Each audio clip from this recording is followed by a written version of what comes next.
Echoes from Wicker Street. The first night back on Wicker Street, Mason noticed how the silence had a shape. It collected along gutters and pooled beneath porch steps, as if the neighborhood had learned to wait. The houses were familiar, their paint flaking in the same patterns he'd memorized as a child, but their porches held things he couldn't recall, wicker chairs arranged like listeners at an invisible concert. He told himself the house was only old, not aware, and yet something in that quiet cataloged his movements. The first voice came from a radio that shouldn't have been on. Mason walked into his aunt's sitting room to find an old amber dial radio humming a soft static like a held breath. It answered him not in words at first, but in tones that made his teeth ache with recognition. When he sat and listened, the static folded into a phrase, his name stitched into the hiss. He told himself he'd imagined it, that exhaustion and memory played tricks. But in the recorder app on his phone, a faint spike marked the moment. He said nothing at all.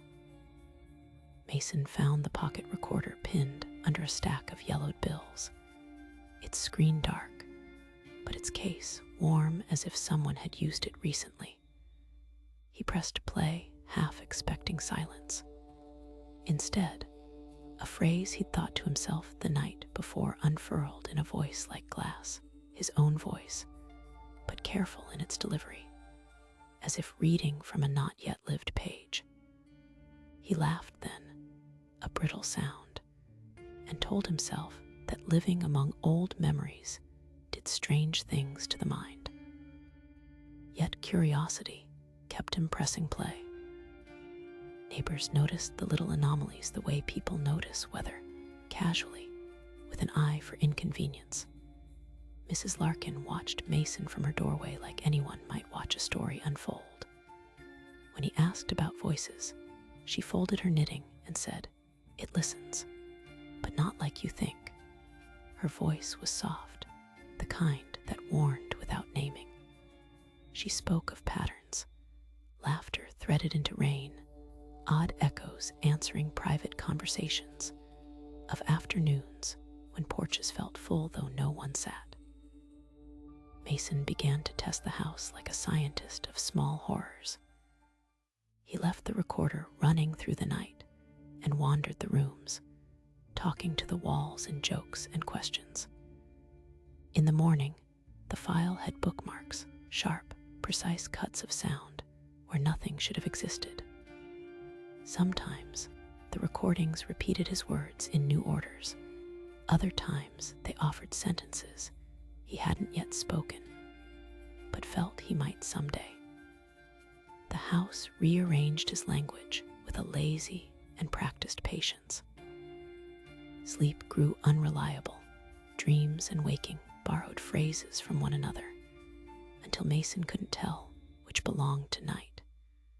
He'd wake with a line on his tongue that the recorder had captured hours before. The streetlight outside the window would stutter, as if trying different rhythms, and sometimes answers arrived not as speech, but as timing. The kettle whistled 3 times before the phone rang. A dog barked precisely after the radio hissed. The neighborhood had adopted a vocabulary of delays and returns. On a bright afternoon, he followed the sound of laughter down a side alley and found nothing but a row of porches, each with its wicker chair angled as though someone had just stood. The laughter collected between the houses like laundry on a line, and when he turned away, the sound threaded after him with a cadence that matched his heartbeat.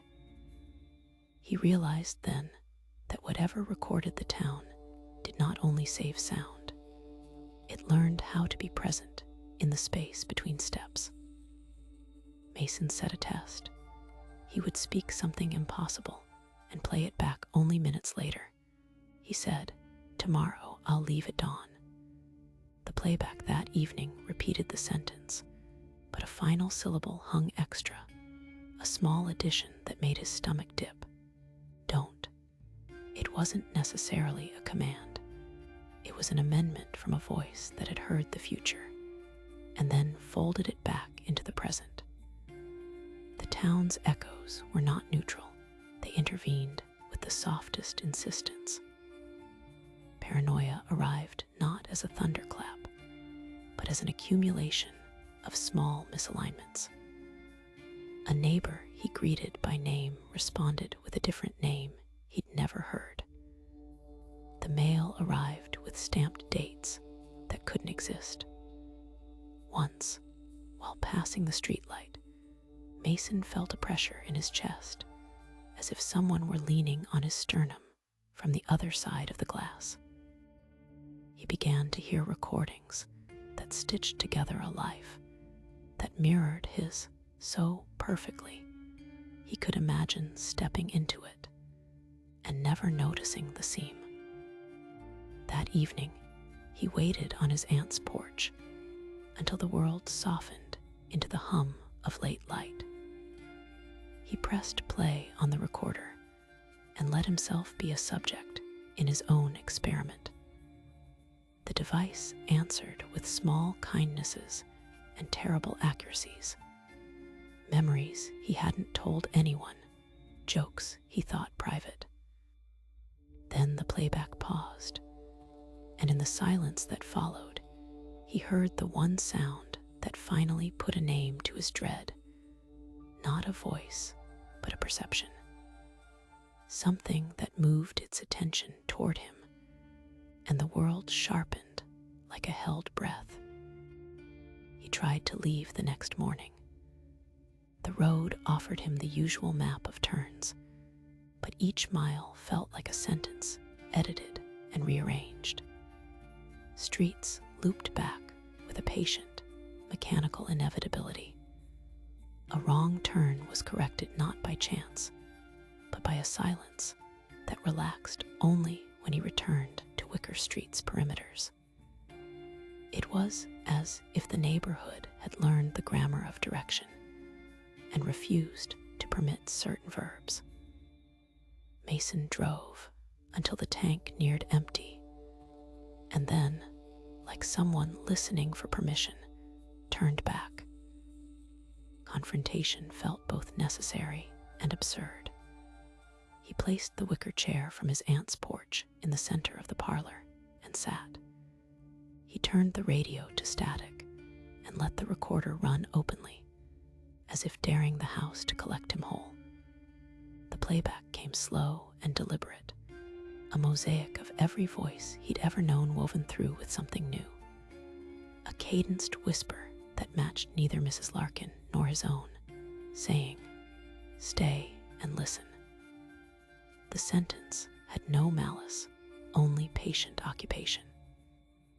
Mason thought to dismantle it, to smash the radio, to delete the files, to leave evidence of his test and never return. He didn't do any of those things.